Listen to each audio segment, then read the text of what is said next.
السلام علیکم۔ حضرت موسیٰ اور حضرت ہارون علیہ السلام جب فرعون کو دعوت حق دینے کے لیے اس کے محل تشریف لے گئے تو انہیں محل میں داخلے کی اجازت نہ ملی۔ جب اجازت ملی تو آپ دونوں فرعون کے محل کے اندر تشریف لے گئے۔ آپ نے فرعون کو کہا کہ ہم تیرے رب کی طرف سے قاصد اور پیغمبر ہیں۔ فرعون نے آپ سے پوچھا کہ تمہارا رب کون ہے؟ آپ نے جواب دیا جیسا کہ قرآن میں ذکر ہے۔ ترجمہ: ہمارا رب وہ ہے جس نے ہر چیز کو اس کی صورت دی، پھر راہ سمجھائی۔ حضرت موسیٰ علیہ السلام اور فرعون کی گفتگو طویل ہوتے ہوتے مناظرہ کی صورت اختیار کر گئی۔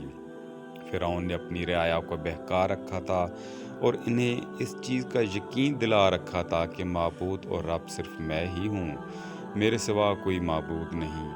اس لیے ان سب کا یہی عقیدہ تھا۔ بحث مباحثہ چلتا رہا اور حضرت موسیٰ علیہ السلام کی واضح اور روشن دلیلیں سن کر فرعون کے اوثان خطا ہو گئے۔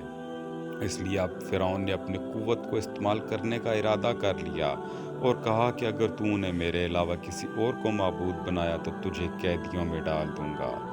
حضرت موسیٰ علیہ السلام بھی بہت واعظ و نصیحت کہہ چکے تھے۔ آپ علیہ السلام نے بھی ارادہ کیا کہ میں اسے اور اس کی قوم کو دوسری طرح قائل کروں۔ فرعون اس کے سوا اور کیا کہہ سکتا تھا؟ اس نے بھی مطالبہ کر دیا کہ اگر تو اس دعویٰ میں سچا ہے تو اپنے معجزات پیش کر۔ آپ علیہ السلام نے سنتے ہی اپنا عصا زمین پر مارا تو وہ ایک اژدہے کی شکل بن گیا جو بہت بڑا اور ڈراؤنی شکل والا تھا۔ اپنا منہ بھرتا ہوا فرعون کی طرف بڑھا۔ فرعون تخت سے کود پڑا اور چلا کر کہنے لگا کہ اے موسیٰ، اسے روک لو۔ آپ علیہ السلام نے اسے پکڑا تو وہ پھر سے عصا بن گیا، لیکن فرعون کی قسمت میں ہدایت نہ تھی، اس لیے وہ کفر کی حالت میں ہی مر گیا اور آپ علیہ السلام کا یقین نہ کیا۔ حضرت موسیٰ علیہ السلام پر اللہ تعالیٰ کی قدرت سے جب فرعون اور اس کے اہل دربار کی کوئی کوشش کامیاب نہ ہوئی تو ضد اور تعصب کی بنا پر ماننے سے انکار کر دیا، اور اہل دربار سے فرعون نے کہا کہ یہ کوئی بڑا جادوگر ہے، یہ اس ارادے سے یہاں آیا ہے کہ تم کو تمہاری سرزمین سے بے دخل کر دے۔ حضرت موسیٰ علیہ السلام کی طرف اللہ تعالیٰ کا حکم آتا ہے کہ میرے بندوں کو لے کر راتوں رات مصر سے فلسطین کی طرف روانہ ہو جائیں۔ صدیوں کی غلامی نے بنی اسرائیل کو بزدل کر دیا تھا، کسی صورت میں بھی یہ فرعونی لشکر سے جنگ کے لیے آمادہ نہ ہوتے، لیکن اللہ کی حکمت یہ تھی کہ فرعون ان مظلوموں کے سامنے غرق ہوا اور بحر کا معجزہ بھی پیش آیا۔ ادھر فرعون اور فرعونیوں کی صبح کو جب آنکھ کھلی تو کوئی چوکیدار وغیرہ نظر نہ آیا تو غصے کے مارے سرخ ہو گئے۔ جب یہ معلوم ہوا کہ بنی اسرائیل رات کو سب کے سب فرار ہو گئے ہیں تو اور بھی سناٹا چھا گیا۔ فرعون اپنے لشکر کو جمع کرنے لگا، سب کو جمع کر کے کہنے لگا کہ یہ چھوٹا سا گروہ ہے، ہر وقت ہمیں ان سے تکلیف اور کوفت رہتی ہے۔ ہم سب ہتھیار بند ہیں اور میں ارادہ کر چکا ہوں کہ ان سب کو گاجر مولی کی طرح کاٹ دوں۔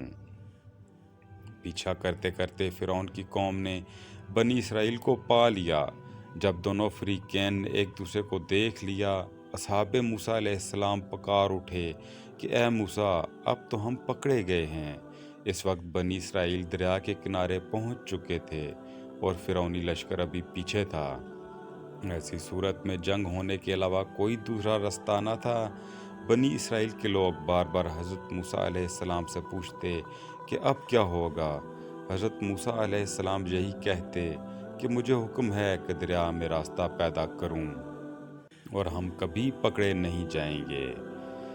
جب مایوسی انتہا سے بڑھ گئی تو اللہ تعالیٰ نے اس مایوسی کو امید سے بدل دیا اور حکم فرمایا کہ دریا پر اپنا عصا مارو۔ حضرت موسیٰ علیہ السلام نے جب عصا مارا تو دریا پھٹ پڑا۔ پانی کا ہر حصہ ایک بلند پہاڑ کی طرح ہو گیا اور دریا میں 12 راستے بن گئے۔ دریا کے اندر گیلی زمین کو ہواؤں نے فوراً خشک کر دیا اور راستہ گزرنے کے قابل ہو گیا۔ اب نہ گرفتار ہونے کا خوف تھا اور نہ اس بات کا ڈر تھا کہ ڈوب جائیں گے۔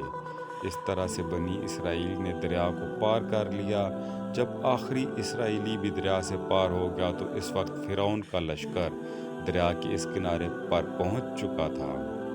اس لشکر میں 1.25 لاکھ سوار صرف سیاہ گھوڑوں والے تھے، دوسرے رنگ کے گھوڑوں والے ان کے علاوہ تھے۔ اس سے فرعون کے لشکر کی کثرت کا اندازہ ہو سکتا ہے۔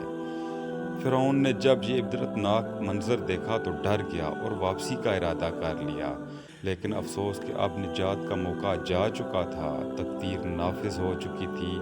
حضرت موسیٰ علیہ السلام کی دعا نے قبولیت کا شرف پا لیا تھا۔ حضرت جبرائیل علیہ السلام ایک گھوڑی پر سوار ہو کر فرعون کے گھوڑے کے پاس سے گزرے تو گھوڑی کو دیکھ کر فرعون کا گھوڑا اچھل پڑا۔ حضرت جبرائیل علیہ السلام نے اپنی گھوڑی دریا میں ڈال دی تو فرعون کا گھوڑا بھی دریا میں کود پڑا اور فرعون اس کو قابو نہ کر سکا، مجبوراً دریا میں چلا گیا۔ لیکن اس نے بہادری ثابت کرنے کے لیے اپنے ساتھیوں کو للکارا کہ بنی اسرائیل ہم سے زیادہ دریا میں داخل ہونے کے حقدار نہیں، سب دریا میں کود پڑو، راستہ بنا ہوا ہے۔ چنانچہ پورا لشکر دریا میں سما گیا۔ حضرت میکائیل علیہ السلام سب سے پیچھے تھے اور وہ لشکر کو ہانک کر آگے کر رہے تھے۔ جب سب دریا میں داخل ہو گئے اور بنی اسرائیل دریا کے پار ہو گئے تو اللہ پاک نے دریا کو جوڑ دیا۔ اب کوئی فرعونی بھی نہ بچ سکا۔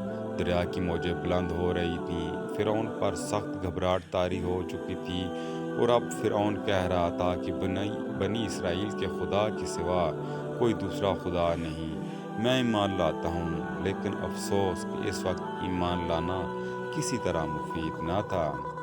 ناظرین، اگر آپ کو ویڈیو پسند آئے تو لائک ضرور کیجیے گا۔ بہت مہربانی، شکریہ۔